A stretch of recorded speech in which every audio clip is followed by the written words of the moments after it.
EU panic, Brussels sends huge warning to member states in behind closed doors meeting. The European Commission has warned plans for spending €1.8 trillion from the bloc's joint coffers to revive economies bettered by the coronavirus pandemic lack structural reforms, strategic vision, concrete targets, and cost-effectiveness. A huge €1.1 trillion from the EU's 2021-27 budget and an additional €750 billion from the bloc's first-ever joint borrowing is being used to help member states bounce back from the financial impacts inflicted by the pandemic. But the warning, shared with EU envoys at a behind-closed-door meeting on January 7, the content of which was described to Reuters by 3 diplomatic sources, is the latest blow the now 27-nation bloc faces with finding the most suitable way to spend large sums of money. National lockdowns have seen businesses in many countries shut for several months over the past year, while tens of millions of jobs have been lost as a result.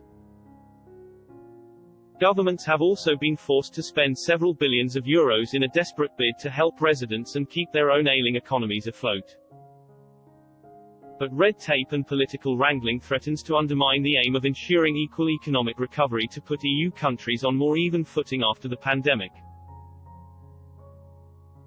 One EU diplomat, relaying criticism by the European Commission at the behind closed doors meeting, said, the plans lack structural reforms, strategic vision, concrete targets, and cost effectiveness.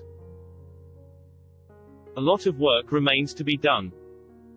Another Brussels diplomat told Reuters the European Commission warned some of the plans were not concrete enough and lacked measurable targets.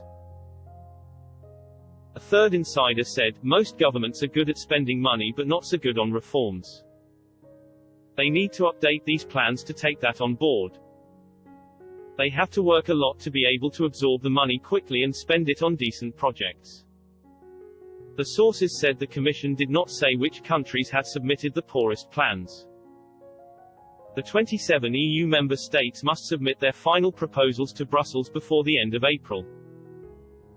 They will then have to be endorsed by the other EU countries before the financial plan can be launched into action towards in the second half of this year. But more than half of the 27 member states have so far not submitted their initial plans, and according to sources, the Commission has warned them to accelerate the process in order to avoid any delays that may be felt from disbursing the money.